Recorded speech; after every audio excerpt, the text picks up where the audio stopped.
මුලින්ම හොදලා පිරිසිදු කරගත්ත චිකන් ටිකකට ලුණු, මිරිස්, ඊට පස්සේ අපි එකතු කරගන්නවා බෙදපු තුන පහ ටිකක්,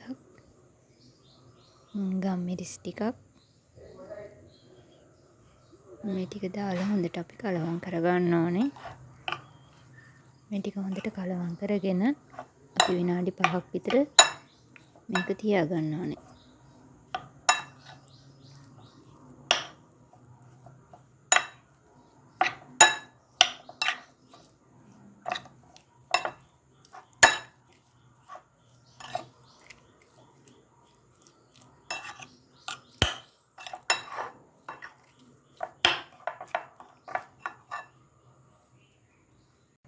භාජනයක් ලිපේ තියාගෙන ඒකට තෙල් ටිකක් එකතු කරගන්න.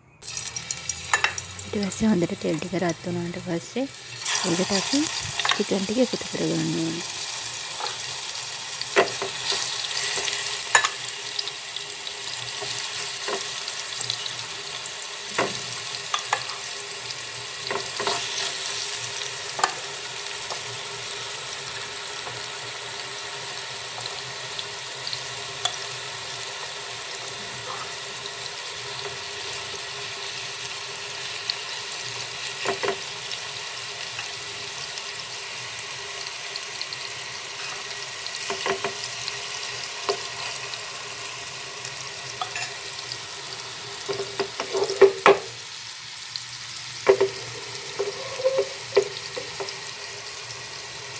මේ විදිහට චිකන් ටික ඔක්කොම එකතු කරගත්තට පස්සේ මන්ද ගින්දරේ මේක විනාඩි 10ක් 15ක් විතර ටිකක් තැම්බිලා බෙදෙන්න තියාගන්න ඕනේ.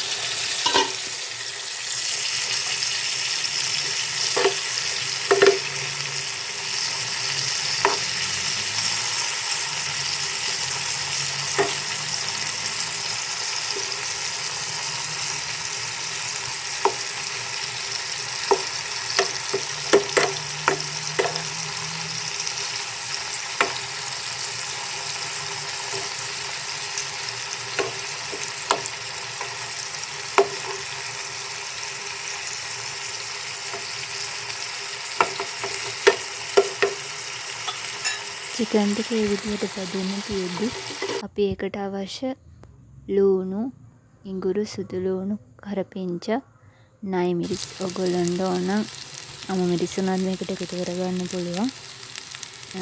ඒ ඔක්කොම කපාගත්ත ටික අපි චිකන් එකට එකතු කරගන්න ඕනේ.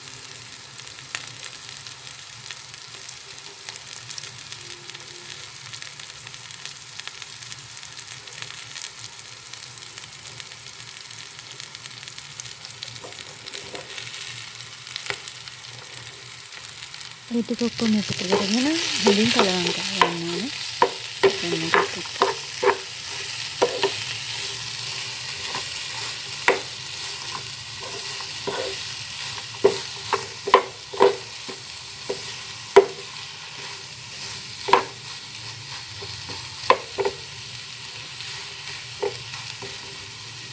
මේ ටික හොඳට කලවම් කරගෙන ඊට පස්සේ අපි ඒකට එකතු කරගන්නවා බෙදපු තුන පහ ටිකක්, ලුණු ටිකක්, කහ, මිරිස්. ඔයගොල්ලන්ට මේ දේවල් අවශ්‍ය ප්‍රමාණයන්ගෙන් එකතු කරගන්න. ඊට පස්සේ මේ ටික කොහොම නැවත හොඳින් කලවම් කරගෙන විනාඩි 5ක් විතර අපි ආයෙත් මඩ ගින්දරේ තැම්බෙන්න තියාගන්න.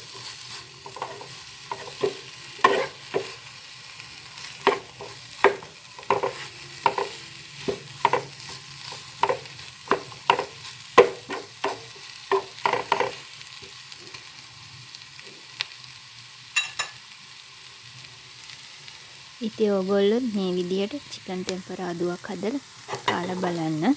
හරිම රසයි. ඉතින් අපි තවත් වීඩියෝකින් හමු වෙමු. සුබ දවසක්.